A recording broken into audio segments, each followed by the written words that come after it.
display is it showing? No.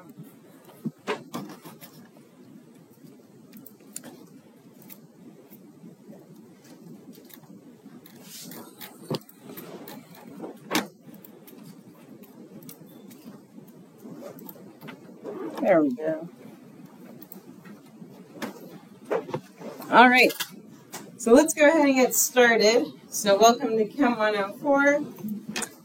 Hopefully we're all in the right place. I guess there's no markers in these rooms. Let me go grab a marker.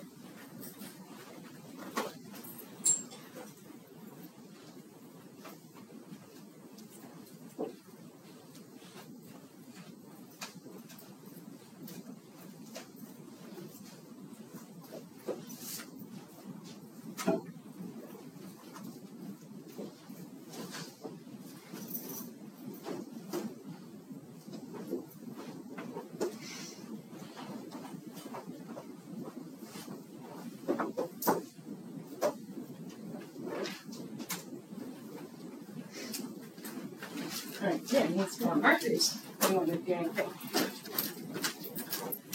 Alright. Sorry.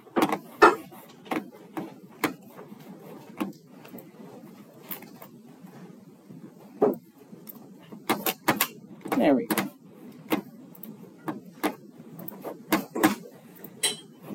Alright, so, like I said, my name is Marissa Shepard. So email is the best way to reach me. So mshepard@rhodesdc.edu. And I'll post office hours.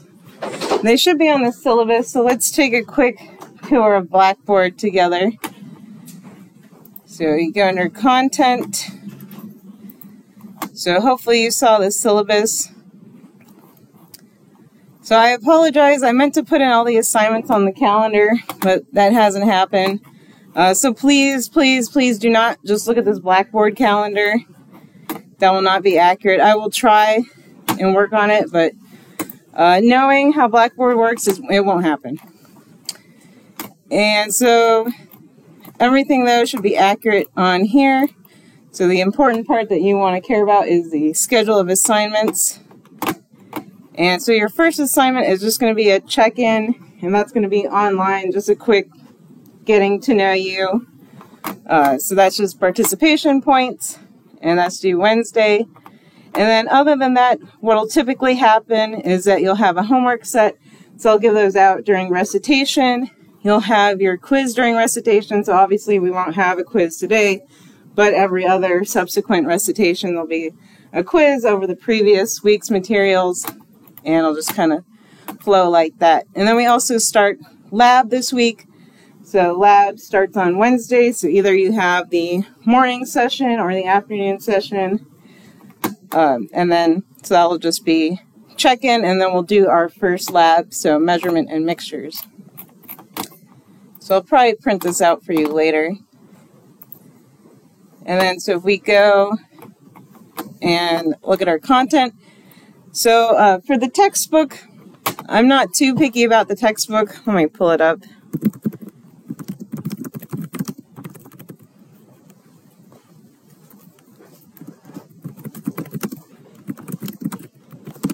So I think, and some people were letting me know about this, that if you look at it, you don't really know what edition to buy. I think we're like officially on the second edition, but I don't care. I just want you to have an edition. And like the cheapest edition, we all know how these textbook manufacturers just kind of scam people with these books. So just try to find the cheapest version. If you really are in financial straits, I will say that there's an open source textbook. We don't follow it, but you know, this is kind of general chemistry, especially for the first quarter. If you're just going to be in here for Chem 104 and you don't want to buy the book, you would make it just fine with like this OpenStax chemistry book. And you just see, I just Googled OpenStax chemistry, and there's a whole chemistry textbook online. Again, it doesn't quite follow the same way, but all the information's there. So you can still kind of find everything if, again, you don't want to commit. But if you are planning on taking the 105, 106 series, I would definitely recommend buying some copy of this book by, again, Janice Smith, since the last quarter especially is difficult to find online. It's just really hard to find a good biochemistry open source textbook, so that's kind of my recommendation there. And I do have, if you're still trying to get your textbook ordered, I have the first 4 chapters posted for you as well, just as a PDF format, so that should help you out. Bless you. And then, so week 1 I have set up. So there's the welcome assignment that I mentioned. And then how I do lecture notes might be a little bit different than other classes. And so I post my blank notes. And so I like to use OneNote. And so the reason why I use OneNote is because I can write on there and put all the notes. And so I recommend that if you want to follow along, you get OneNote. And you can download it for free with your apps, with your Rogue student email, so you can have OneNote. But I also make the PDF version available in case you don't have OneNote. But I do all my lectures on OneNote. And then at the end of the week, usually, I'll export everything as both the OneNote file and the PDF, so you have my kind of master copy. And so with the OneNote notes, you can see I kind of have an outline that kind of looks like a PowerPoint, but then you can, add in all the fun notes on the side. All right, so any question just about, like, generally how this course runs or anything? And then I do record my lectures, so I'm recording my lecture right now. I haven't thought that far of like how I would incorporate like a large amount of participation, mainly because of technology. While it exists, it's very expensive, and I wasn't planning on running a hybrid class. This me recording is just kind of extra cherry on top for y'all. But I want you here, I want you participating, so I don't want people just, tuning in from home. So that's why I've kind of kept the link hidden for now, but y'all are smart, so it won't take you too long to figure out my YouTube page later.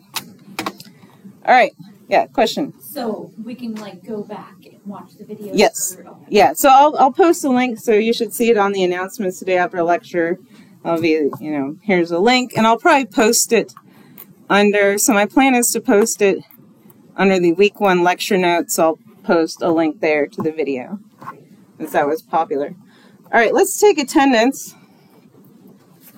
And if you have a different name, go by something else, just let me know. Or if I completely butcher your name, just let me know as well. All right, Alessandro. Acevedo? No? Okay. Colby? Isabella? Here, I go by Izzy. Izzy? Nicole? Madeline? Here, I go by Maddie. Maddie? All right. Carson? Nathaniel? Yep. Ashton? Ariel? Sonia. Sonia? Sorry, the silent Z. Yeah. Abby? Naomi? Johanna? Here. Emma? Here. Michaela? Alejandro? Benjamin? Here, I go by Ben. Ben? Elon? Here. It's easier to go by Wild. Wild? Yeah. Okay. Autumn? Here. And Matthew? Here. Anyone I didn't call? Alright, sweet. So we're all in Chem 104. Yay! So let's start talking about... Oh, before we get started, and I dive and get really excited about chemistry, I just want to set some expectations. And it's only because chemistry is a hard class. It's just by nature. I try to make it as painless as possible. I really do. And just remember that, like, I am here to help you. So I'll just write this, right? I want you to succeed. So this is an intro Gen Chem class, right? It's just here to get you started with chemistry. But chemistry requires a lot of time, and right, she is a cruel master. That's what I say about chemistry. So it requires a lot of time because you have a bit of math and you're trying to learn a whole new subject. And I often say, right, chemistry is almost like learning a whole new language, especially once you get into it. We look at the periodic table, all these symbols and stuff, and chemists use all these crazy abbreviations. So it takes time. You have to immerse yourself in the language of chemistry eventually. So I would say, right, chemistry should take the most time. So, or we'll just say devote time daily to study.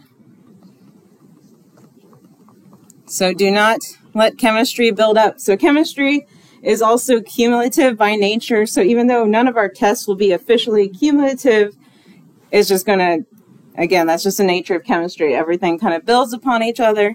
So especially in these beginning lessons, when we talk about the fundamentals of just like math, dimensional analysis, make sure you have a strong understanding and ask questions. Because again, in this class, we could have people that have already taken chemistry and they're just here reviewing it, breezing by.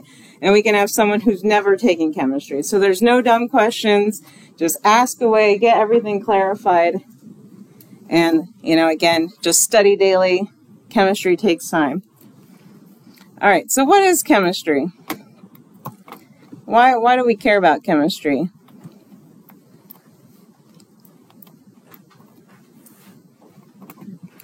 And so, maybe what are your majors and how does chemistry relate? Why is chemistry important? How can we apply it?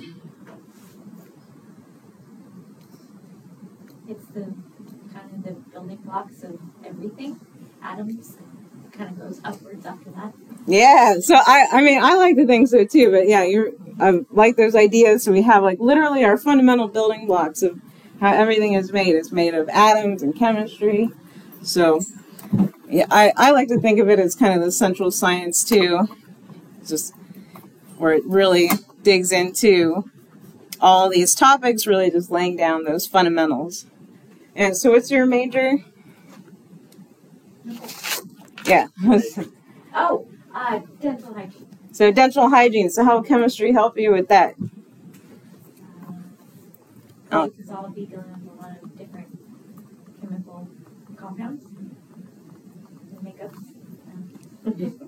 Yeah, so you're here to learn, so that's good. Yeah, you can even think about like simple things like fluoride. How does that work? You know, if you're going to be a dental hygienist, how does fluoride work? How does it protect our teeth? So that's really cool. So what other majors do we have in here? Any volunteers? Yeah. I want to go to theater. Theater? Oh, nice. It's really cool to know this stuff anyways, because, you know, it's part of, like, what I do, it's part of one of the classes that's recommended to me, but I feel like it's also really good to know, and I just love science. Yeah, well, you can use science and theater as well, so let's add theater here. And so, right, to make fake blood, there's also this compound, I think it's called lycopodium, and that's used to make like really big explosions. So it's pretty safe, but it makes a big poof in the powdered form if you ignite it, and that's what they use in theaters to make those big explosions. Excellent. What else do we have in here? Other majors, interests.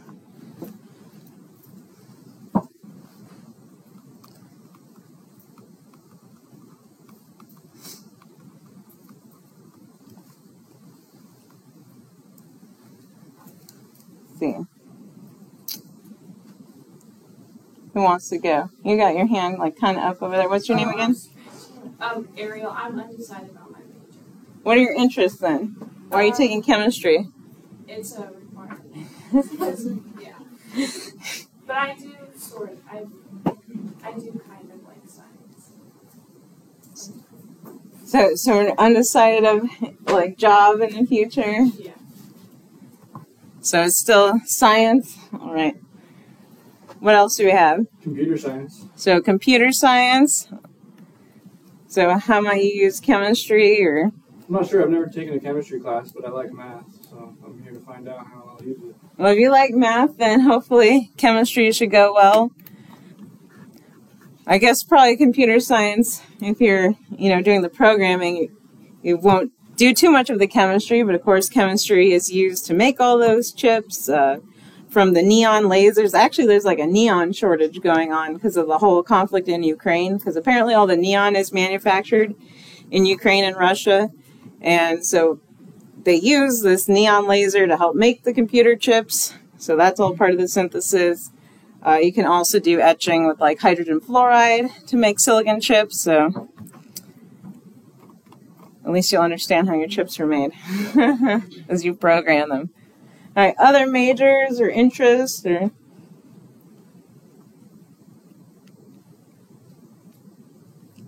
What about back row over there? What are your majors or interests? Yeah. I'd say interest in medicine. So medicine, awesome. And so let's put a big check for medicine. So medicine's super important. And then what's also kind of related to medicine that has been a big thing going on these past 2 years? I don't know if that's too big.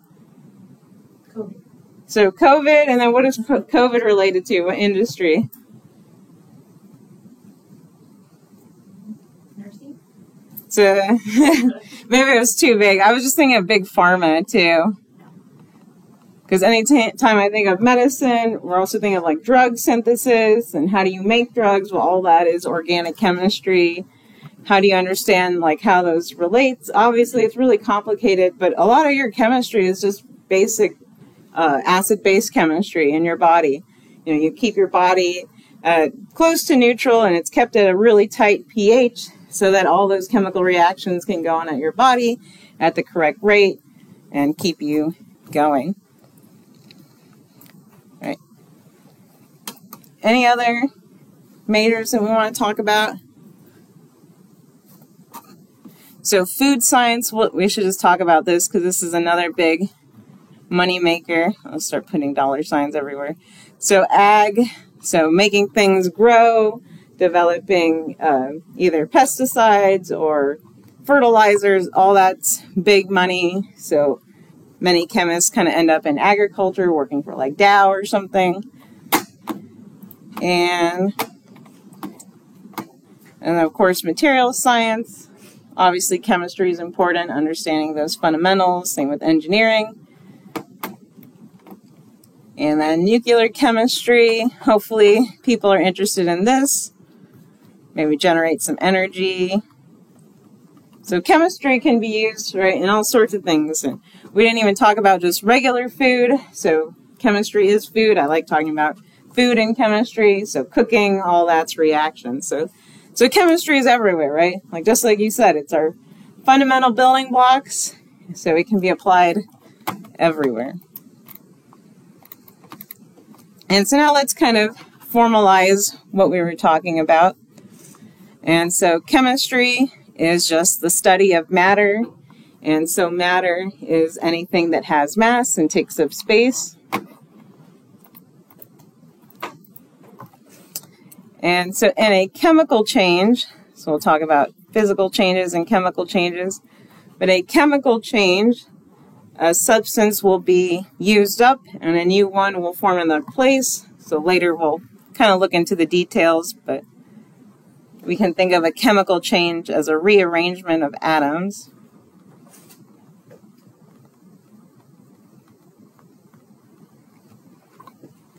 And so one example is anytime you have some sort of a combustion, so you can take propane, it burns, so right, you've probably seen a little propane torch or something, you know that it burns in air, and so when that happens, then the propane and oxygen are converted into carbon dioxide and water. And that was one of those experiments where they first try to quantify this and what's going on, so they would take stuff, burn it, and then try to quantify the water and the gas that was produced. And it was really cool for early scientists trying to understand just the conservation of mass in that. And then we'll look at physical changes.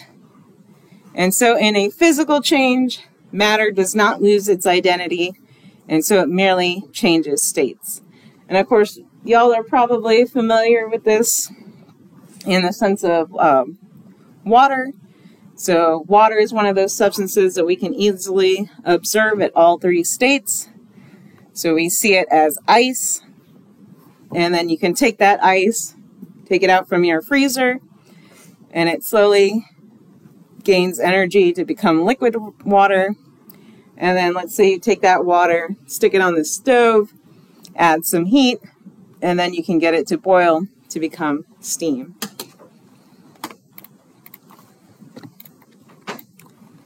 And so now let's look at how we can classify matter. So we're kind of starting really general right now. And so we know that matter can be classified according to its state. So we'll just be focusing on our three basic states, aka solid, liquid, and gas. And that's just based upon the properties that it exhibits. And so now we can take kind of a closer look of what it means to be in a solid, liquid, or gas state. So if we kind of zoom in here, so we'll start with our solid state. So if we're looking at it just at the macroscopic level, we might see big chunks or crystals. And then if we were to look at it though, on the atomic level, we would see that it's solid matter here. Particles are packed really tightly and they're fixed in place. So they're still going to have some sort of motion, right? So you still, and we'll learn this later, but you're still going to have your electron moving around. So they're still going to be vibrating. So they're not completely still, but they're not going to slide past one another. So they're just kind of there, vibrating, solidly packed in.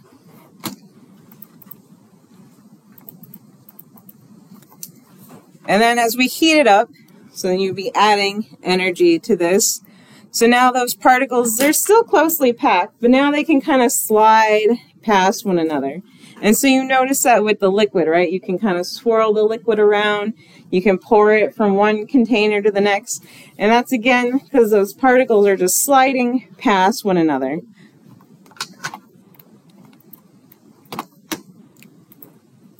And so some key points, let's just add these in.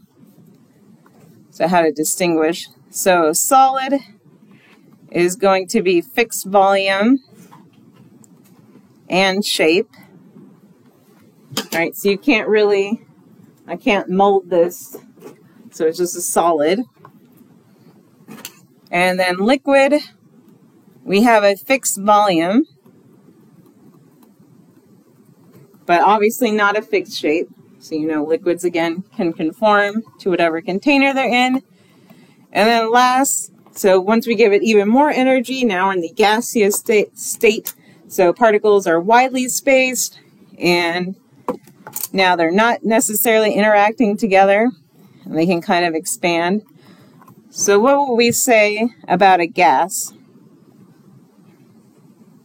Kind of in relation to this volume shape idea. It's not fixed volume or shape. Exactly. So no fixed volume or shape. And so the term that you hear a lot with gases is that they're compressible. And again, that just means you can put it in whatever size container. Or maybe you've seen, have you guys like gotten your tires filled with the big liquid nitrogen before? So you know, so liquid nitrogen, so nitrogen, that's a gas. They compress it all the way down to a liquid in those big liquid nitrogen drums. And then of course you open up the valve, it comes out at a high enough pressure and it's a gas again. And of course it just expands to either fill your tire, or of course if you were to just open up the liquid nitrogen to the room, it would fill the room.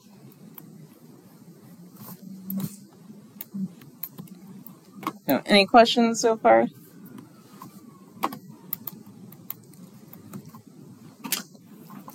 Alright, so now let's just kind of recap. So now we're just going into detail. So solid matter, like we just saw, the atoms or molecules are packed closely in a fixed position. And so again, they're going to have vibrational movement. So, and we'll talk about when there is no movement, in actually a few slides, but they're not going to move past one another. So they're just vibrating, right? They still have their electrons circling around, moving, but they're not sliding past one another. And it's like we said, fixed volume, fixed shape. So some examples, ice, aluminum, diamond, and we could probably go on and on naming solids all around us. So liquid, like we had just finished looking at, we saw that they're still packed in tight, but they can move relative to one another, again, sliding past. And so liquids have that fixed volume, but not a fixed shape. Does that have to do with temperature too? Does temperature kind of affect how fast they're moving? Yeah, exactly. And so I think we'll look at it kind of later in the course.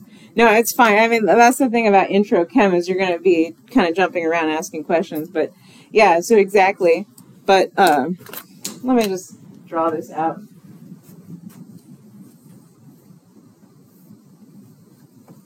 That looks really bad.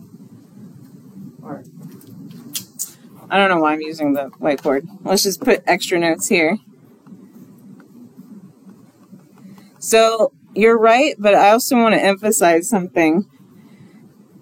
Because when you look at a phase change diagram, and I'm just kind of sketching one out for water right now. So this is 0 degrees,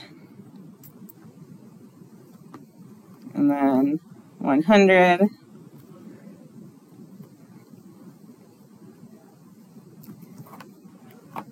And so again, this is kind of jumping ahead, but I wanted to just address this. So what we're saying is, so this is a phase change diagram for water. And so what's significant is, yes, you're correct. So they start moving more when you give them more energy. So this is energy as we go across. And then once you get to this 0 point though, so whatever your substance is, this first point is your freezing point. And we're looking at water, so it's at 0. And then you notice that that energy goes into making that state change then. So then it starts giving them more energy. Then they go from solid to liquid.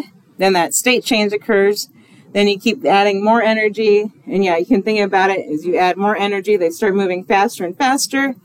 Then if you add enough energy to make it to the next state change, so whatever your boiling point of your substance, then it does a state change and then starts kind of moving faster again. But I just wanted to point out that they do this state change, which is important. But again, we'll revisit this, I think, in a couple of weeks.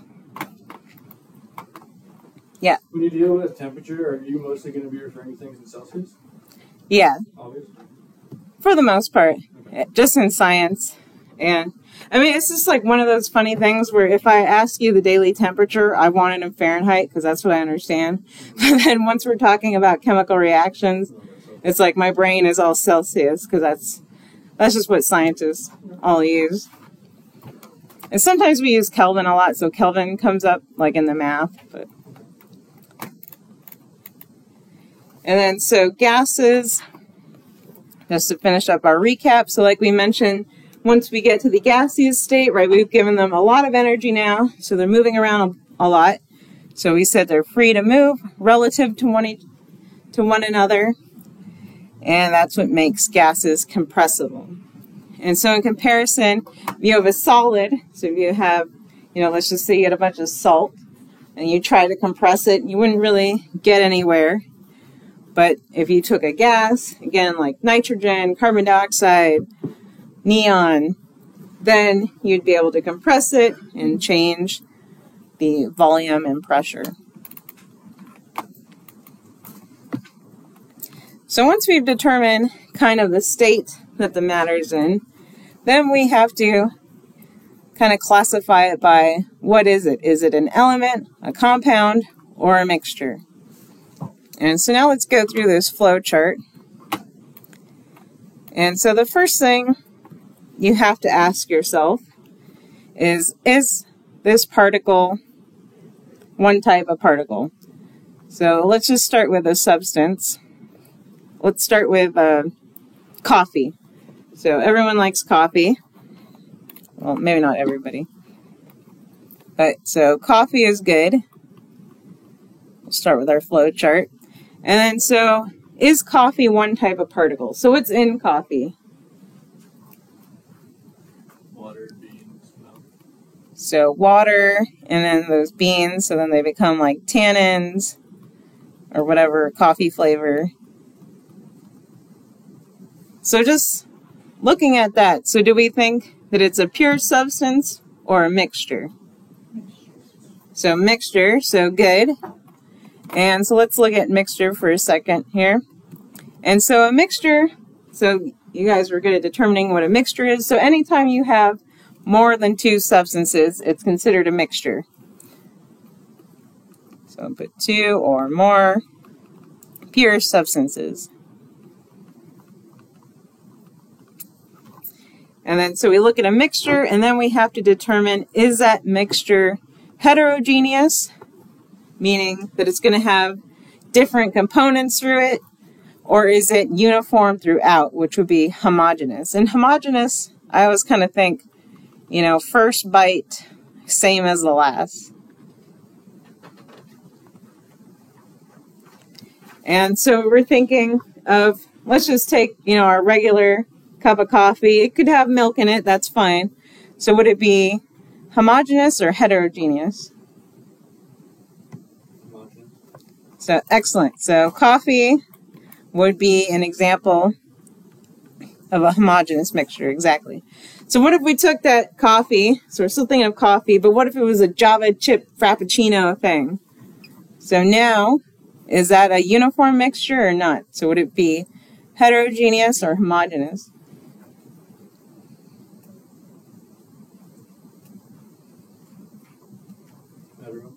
So heterogeneous, exactly. And think back, like, you know, first bite, same as the last, or not. So if you're taking a Java chip, right, you might take that first sip and it's full of chocolatey goodness. And then by the time you get down to the end, maybe you just have more of the milky mixture left, or so it's not the same. So then that would be heterogeneous. And sometimes, you know, there can be some debate on this. For example, sand usually kind of confuses people. But if you were to have like a really pretty, like white sand that's all uniform grains, like I would consider that a homogeneous mixture. I'll just put sand, like pretty sand. And so that could be a nice homogeneous mixture. But then you go to another beach that maybe it's more rocky, and so you have kind of a sand rock mixture, right? Then I would consider that more heterogeneous.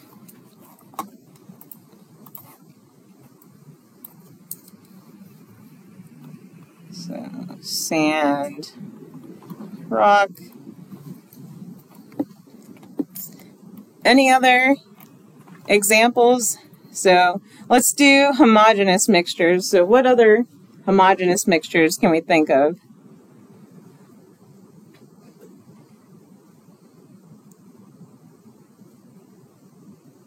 Chocolate milk. Yeah, chocolate milk.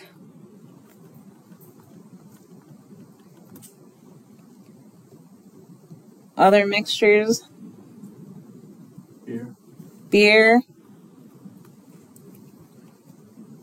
Yeah. Petting. Pen ink. That's a good one. Water. So water.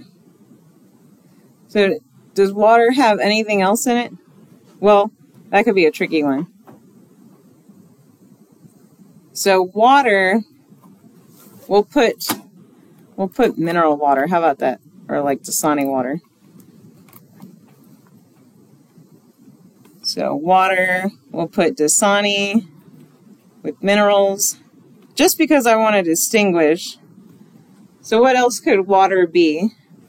This is a good transition to the other half.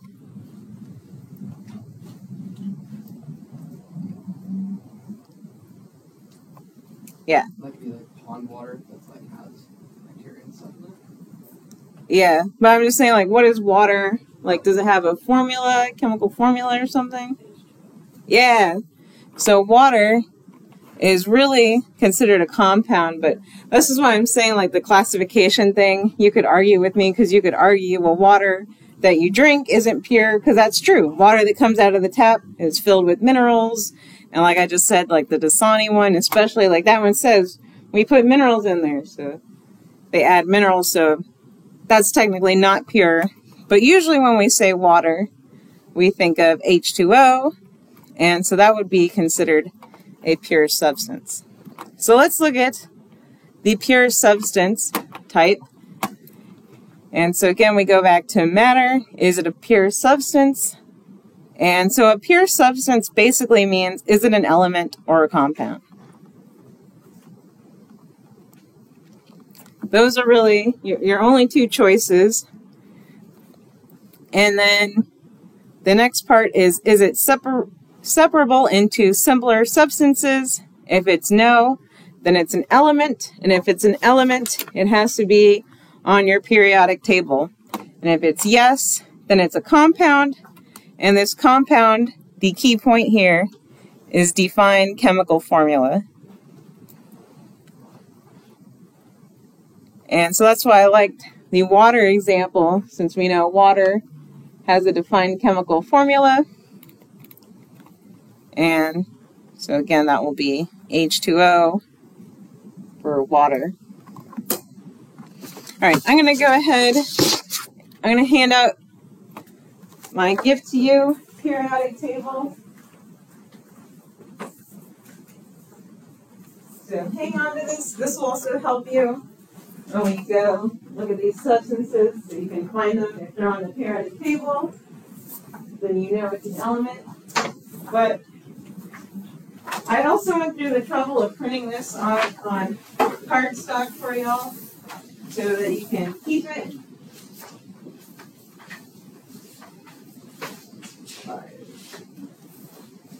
So keep this, and so as kind of a hint, is I like to make my exams open note. You know, chemistry, you would never be without a periodic table. I'm just watching out. I should not bother you. Yeah, I just wondering if you needed help or anything. No, I just was listening. Okay. Is that okay? No? Yeah? Do you have an affiliation with RCC? Yeah. Okay, yeah, you can listen. Okay. Like I said, didn't know if you I needed. just haven't made a decision what I want to do yet. Okay. So yeah, so my exams, they're open note. So what I suggest for people, because what you don't want to do in an exam is go, oh, it's open note, I'm just going to look at my textbook. That's probably not going to work, and you'll spend the whole time hunting and crying potentially. So what I recommend is putting on here like handy formulas, handy cheat sheets, something that you want to remember. So you may want to save this for when you're studying, but that's what I'm telling you. You know, keep it, preserve it, love it, cherish it, spend time with it. And throughout the class, I'll tell you like what to write on here as helpful hints. And if you ever need a clean copy, because if you love them and spend a lot of time with them, they might get filled up. But I'm more than happy to give you another cardstock. All right, so back to this. So again, we're just kind of distinguishing between elements and compounds. And so I want to bring up a few tricky scenarios, because like I said, for the most part, you can then look up, well, is this element on here or not? But let's talk about some allotropes. So does anybody know what an allotrope is?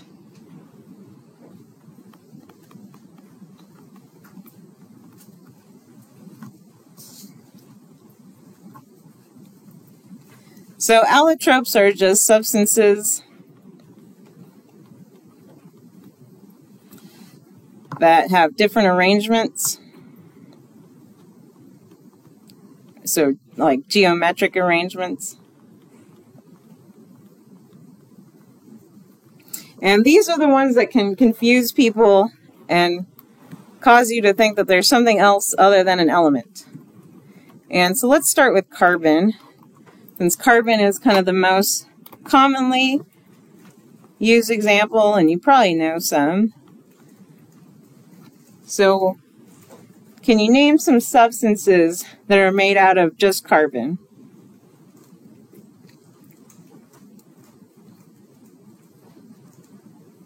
Wood. So, wood is going to be like carbon based, but it'll have like hydrogens and other things on there, and like a bunch of organic molecules. Charcoal. So charcoal, I believe charcoal's. Now y'all are stumped. Yes, so charcoal is, so that's a good one. So charcoal, this is just more of like your basic carbon powder. And then, so what other forms is carbon in? Diamond. So diamond. Other allotropes of carbon. Air. Air doesn't have, I don't think air really has any carbon in there other than like trace amounts of methane.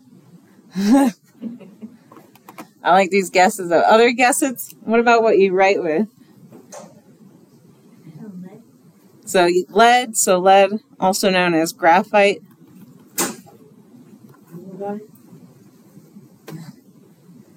And other allotropes of carbon. I like fossil fuels. So fossil fuels, those are again all carbon based. Those are just going to be, sorry, I just like blanked on the term, hydrocarbons. And so what petroleum is, we'll do another side note, is just basically like chains of carbon.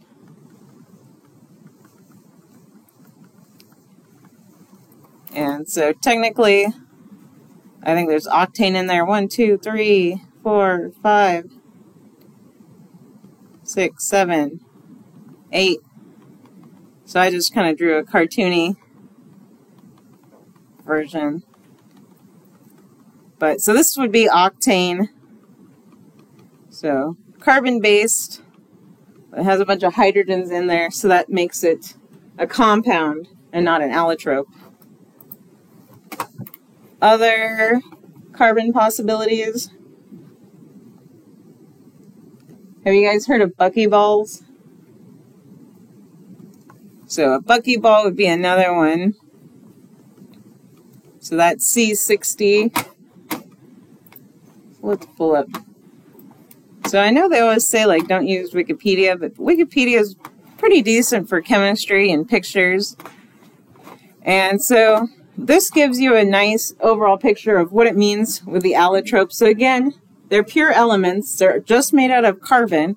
They just have different arrangements. So you see diamond, and what makes diamond so strong is diamond is in this tetrahedral format. So just repeating tetrahedral units. So that makes it really strong. And then if we look, so graphite is the B here. And so graphite, if you notice, they're in little sheets. So that makes sense of how it writes. So you're just kind of shearing those little sheets off as you write. And then so D here. So this thing that looks like a soccer ball is C60, and that's the shape that it's in, is a soccer ball. And then you have other ones, so these like fullerenes, amorphous carbon, so that's going to be like just your black powder carbon. So that really wouldn't have a shape, it's just powdery carbon. And then this last one, this H down here, is a carbon nanotube. So similar to the buckyball, it's just the buckyball can also be made into these long tube shapes. And so again, all carbon, all elements, you would classify it as an element. Just don't let that fool you. So I'll add all elements. And so other substances that come up that may try to trick you with these allotropes are going to be phosphorus. And I probably misspelled phosphorus. So is anyone familiar with phosphorus and or have any guess of what the allotropes might be? Iron. So iron, so look at your periodic table, so that's a separate element. But what could be just phosphorus?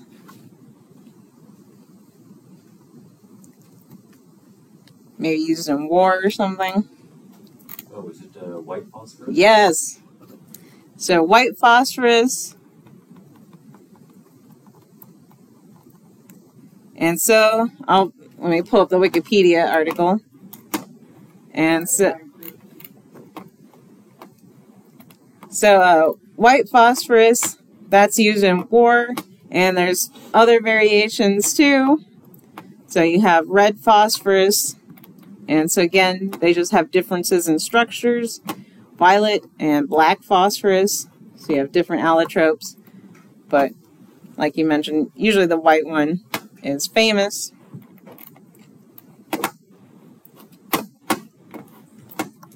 And so you might see phosphorus is also P4. Don't let that confuse you. It's again an element, so it's only one compound. And so there's other, so red phosphorus, black, and violet. So again, all those are allotropes. And then the other one that may come up that sometimes confuses people as well is sulfur.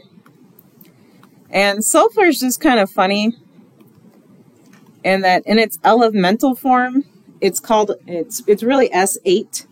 And so let's look at sulfur, because it's cool.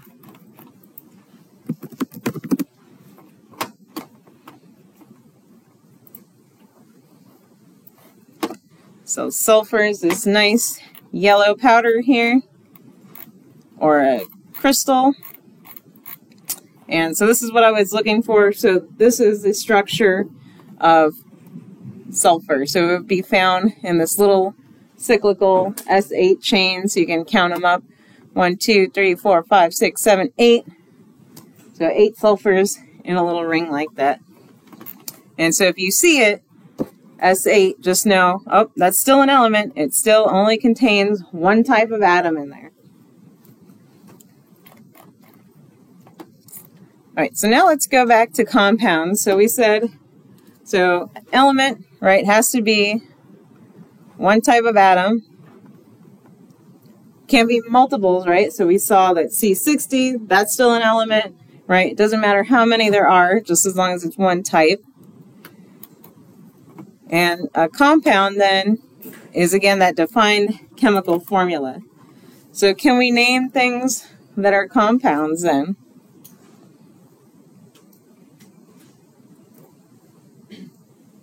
Carbon dioxide. Yeah, so carbon dioxide. What else do we have? Table salt. So table salt, good. Sugar. Sugar. And that could be fructose, glucose. There's a bunch of sugar molecules. Other compounds?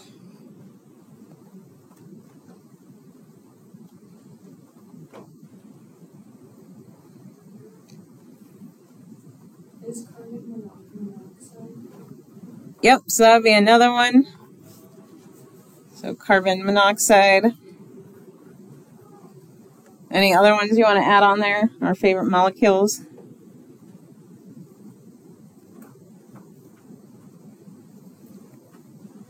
I'll just add in caffeine or anything else. We could list like all the pharmaceuticals. I can't spell, but pharmaceuticals. So I know people tend to take SSRIs these days. So right, those are all compounds. Oh, something that I was thinking about, which is a fun example. So I don't know if you guys are familiar with like marijuana and like dabs, for instance. So the dab, right, is your concentrated thing, but that would actually be a mixture, right? Because that dab contains THC and then all those terpenoids that people are excited about. So, but then you could classify, right, like all those terpenes as different compounds. So like your THC would be one compound, and then some terpenes are like limonene, so that's like a lemony terpene. There's also pinene, so that smells piney, so etc., etc. So I'll add in there terpenes. So terpenes, that's just a generic term for kind of scented natural molecules. They technically have a shape, but we won't go there right now. All right.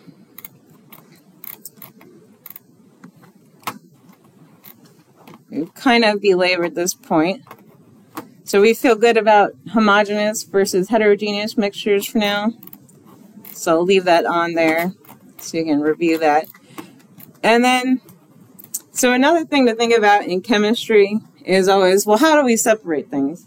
And I had an advisor, he once said this to everybody. He was like, my 3-year-old can mix anything together. They can do that. But the trick is, can you separate it? And so this is kind of, why we were discussing this is either you might be interested in extracting your mineral from your compound.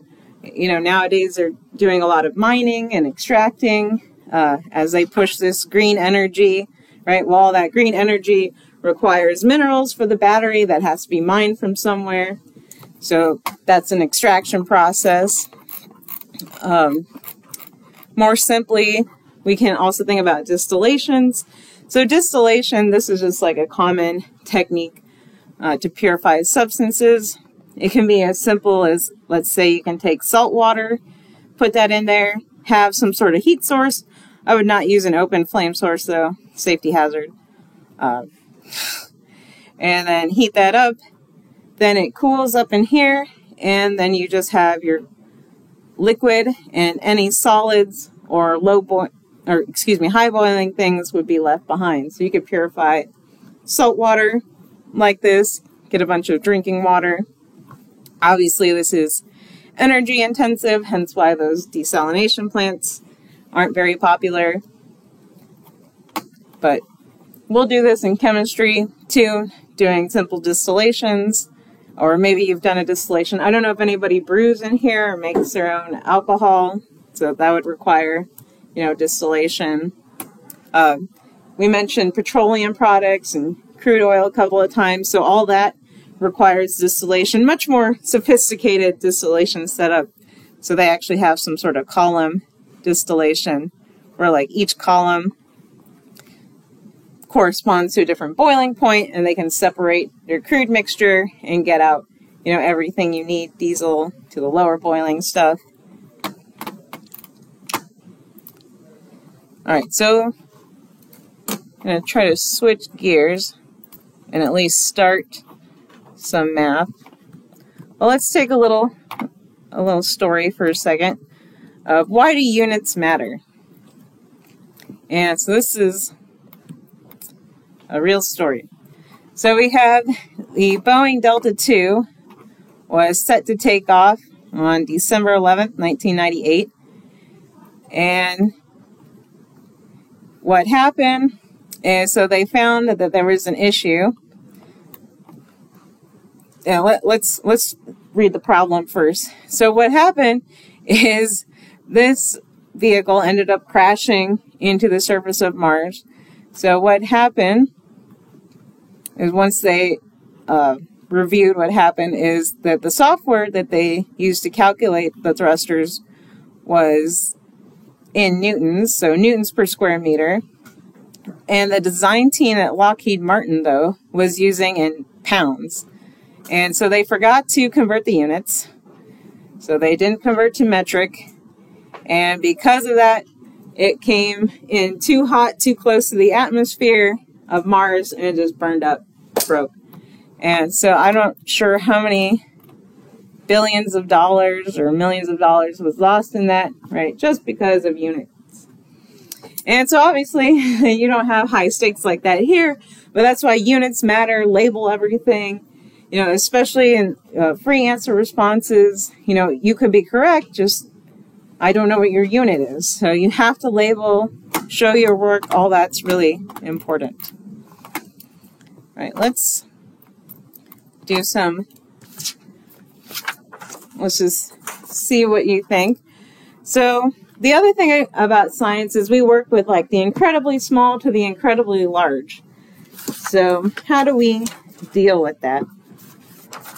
And so let's just see if you can guess. So what scale do you think a human hair is on? Microscopic. So microscopic, any terms of like meters or nanometers or anything like that? So we can put microscopic. What does that mean though? Any guesses? Do you think it's like a millimeter thick, a micrometer thick, a picometer? Micrometer? Micro, yeah, you are correct. So it's actually about 1 times 10 to the negative 6 meters, or 1 micrometer. What about an atom? Are you familiar with like the units that chemists sometimes use, or how small are we talking?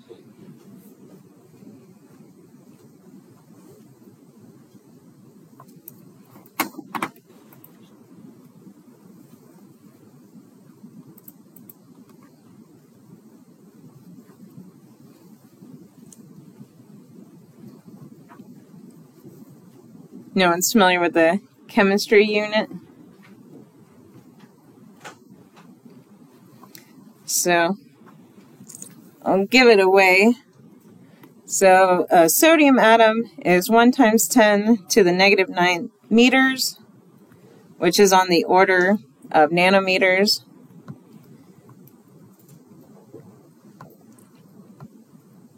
But we also use angstroms in chemistry. And so chemistry uses this, and it's A with a circle over it.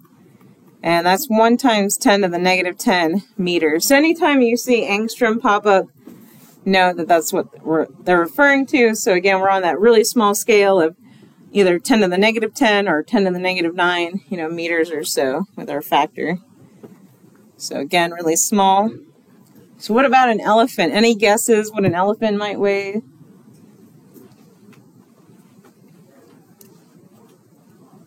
Kilo? Yeah, so kilograms. But how many kilograms? That might be appropriate. I think what's a human, like 75 kilograms maybe? Maybe more. What would an elephant weigh? Oops. A couple hundred. So I think it's more like anywhere from 3,000 kilograms to 5,000 or so. And then there's also tons. So a ton would be another way to measure it. What about distance to the nearest star? Does anybody know how far the nearest star is in light years? Wouldn't that be the sun? So I guess not the sun. The other closest star. The next closest star.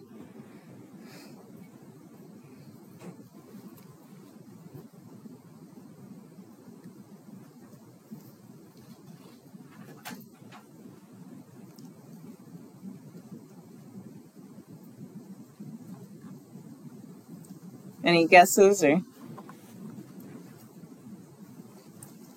So it's 4.35 light years, or 4.17 times 10 to the 13th kilometers. What is the nearest? I think it's Alpha Centauri. You can see how to spell it. And so right then, you're already getting a sense of this scientific notation. So I was using all these exponents. And so in science, like you were asking, we use the metric system a lot. And so each type of measurement has a base unit. And so here are kind of our base units. And then our metric system is based on multiples of 10. So you just need to know the prefixes, or at least how to work with them, and then just recognize what your base unit is. So for example, and this is another kind of chemistry specific one. So we'll talk about moles though, and again we'll define later what a mole is. Length, the base unit is going to be meters, and then you can have micrometers or megameters. Mass, the base unit is going to be in grams. Volume, it's going to be liters. Temperature, Celsius. Time in seconds. And then information storage, not that we cover that, but that's bytes. And then so our multiples of 10 are created by adding a prefix to each base unit. And so looking at this, let's see, let's actually look, I like this chart better. And so what we want to do is also write our conversion factors and figure out, well, what the heck is a conversion factor? And so our conversion factor just relates this to our base unit. And so if we're looking, and we can practice filling out this chart together. Let's go through how you do it and kind of a practice example. And so our conversion factors, so this, how to read this chart, so we have our multiplier, so this is by the base unit. And so what this is saying is for our conversion factor, we can write that 1, and I just picked terameter. I just doing meters as an example, but you could do grams, right? Liters, whatever.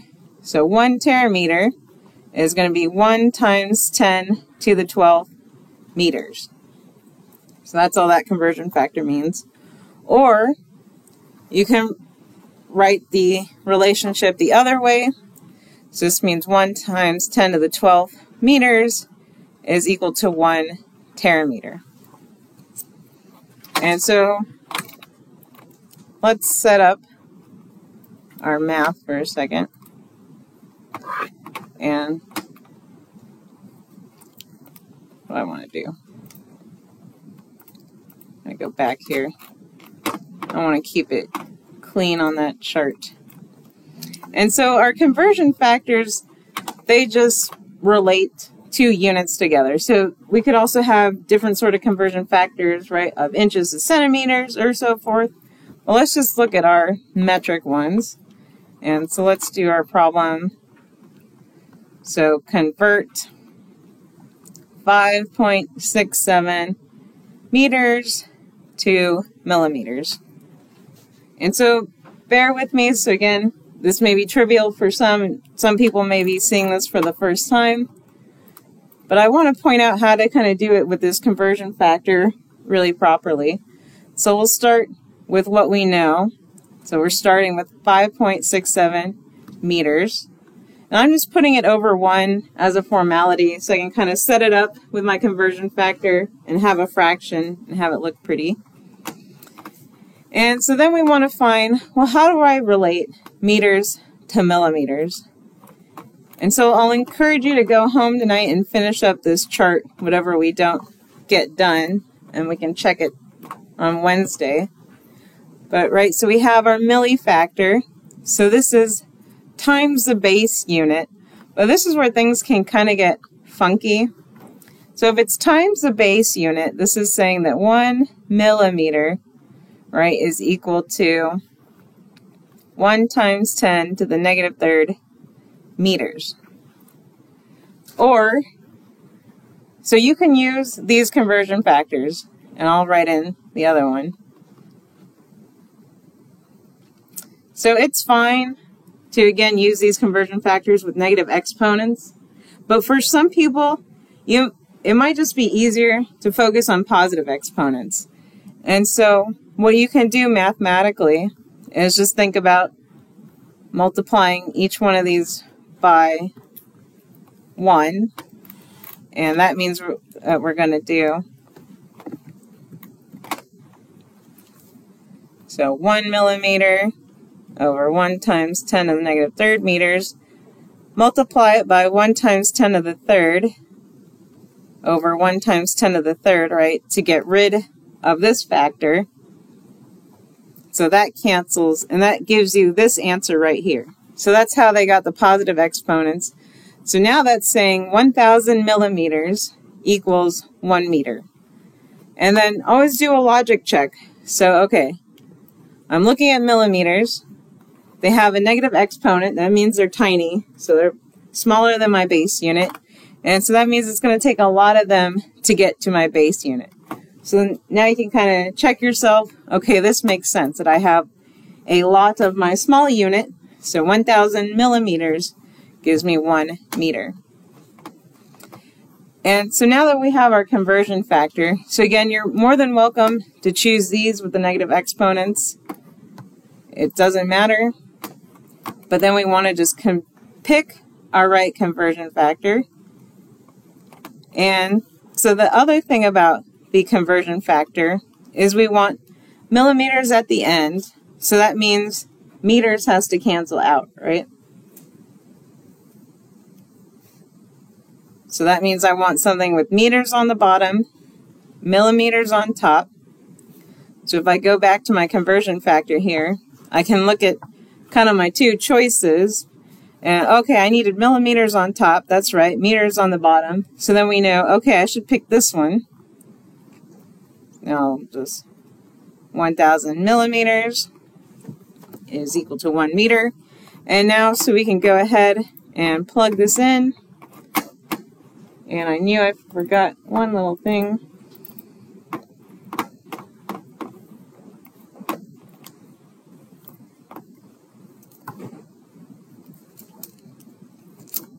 And of course, we can just move the decimal over 1, 2, 3 times. So then our answer, right, 5,670 millimeters.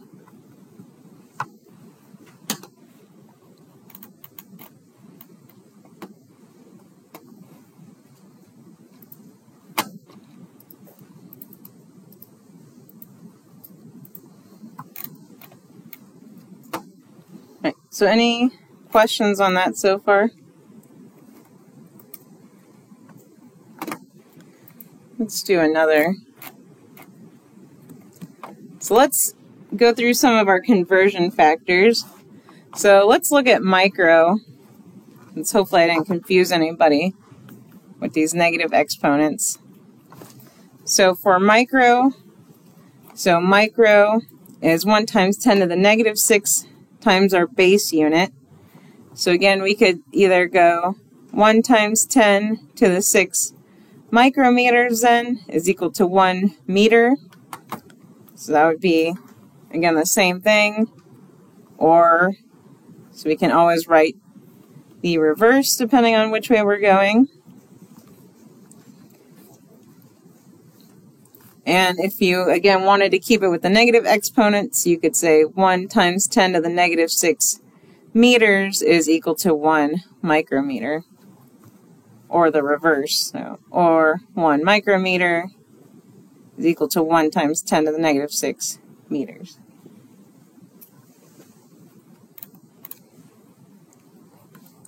So then let's look at, so you have nanopico, let's look at femto while we're down here. So femto would be the same thing. So 1 times 10 to the 15th femtometers is equal to 1 meter. You could do 1 times 10 to the negative 15 meters, right, is equal to 1 femtometer. And then, of course, you can always flip them. So 1 meter over 1 times 10 to the 15 femtometers. 1 femtometer, 1 times 10 to the negative 15 meters. It's making sense. Everyone looks kind of like they're falling along, maybe falling asleep.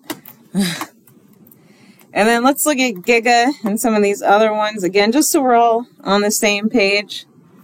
And so again, this is times the base unit. So now 1 times 10 to the 9th meters is equal to 1 gigameter. Of course, we can flip that depending on which way we're going.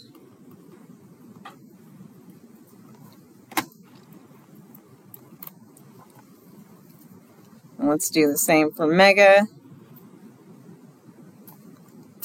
So 1 times 10 to the 6 meters is equal to 1 megameter.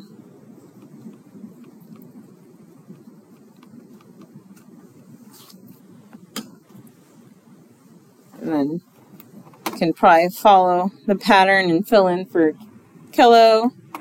Just don't get confused by deci and centi. Alright, let's try. We have like 5 more minutes of class and then we'll take a little break before recitation. / I'll run over and print out a bunch of stuff. So let's try this practice. So at least start with the first, let's just do the first 2 for now. So see if you can convert, so 5 meters to kilometers and 3 grams to milligrams. I'll give everyone a few minutes to work on that. And then we'll go over as a class.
Alright, so what do we get for 5 meters to kilometers? And tell me what conversion factor we use. So we have 5 meters. And then what would have been a good conversion factor? Wait, you don't, so we don't do, like you do with that and then the other one is 1,000 kilometers over 1 meter, or is that something else? So you did 1,000 kilometers over 1 meter? Yeah. So there's just a little, something a little funky about that. So if you look back, so kilometers, right, this is times our base unit. So that means 1 times 10 to the 3rd meters is equal to 1 kilometer. Or 1 kilometer is 1 times 10 to the 3rd meters.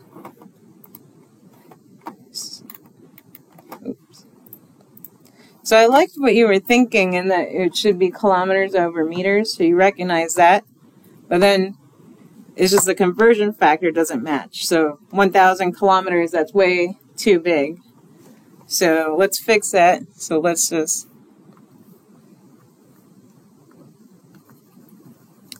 So, Is it like how many kilometers are in meters or meters are in kilometers? either way. But yeah, but there's 1,000 meters in 1 kilometer, right? Or there would be, yeah. Or 1 times 10 to the negative third kilometers equals 1 meter. So you could have done that, right? So 1 times 10 to the negative third kilometers is equal to 1 meter. And that would have been okay. But I don't want to confuse myself. I just like using positive ones. So again, this would be perfectly fine.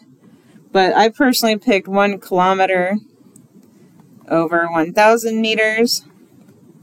But you see how this negative exponent would just move on bottom, so it's the same thing as dividing. So then what do we get for our final answer? I think you said it. 5,000? Or, yeah, what do you say? So 0.005. Alright, so if you didn't get this, so check your conversion factor. And so it should be, right, meters cancels on bottom, so we're dividing, and then that leaves us with kilometers. And then, right, 5 divided by 1,000. And so let's do, I know we're out of time, but let's do this last one, and then I'll give you your 10-minute break before recitation. So then what did you get for this one? How do we set it up? So we have 3 grams. And then what do we pick for our conversion factor? Yeah. 1,000 milligrams over 1 gram. So 1,000 milligrams over 1 gram. So exactly. And then so we just have to multiply across. Notice how grams canceled. And so what do you get for your final answer? 3,000 milligrams. So 3,000 milligrams. All right, so let's take a 10-minute break. Oh, I guess we're not that bad on time. It was only 2:18. My computer clock is ahead, but we'll still stop here. And so we'll pick back up at 2:30 and do some practice. I'm going to run over and print out your homework. And do people want this conversion chart as well printed so you can have that? That'd be useful. Okay, so I'll do that, and then we'll do more practice on recitation.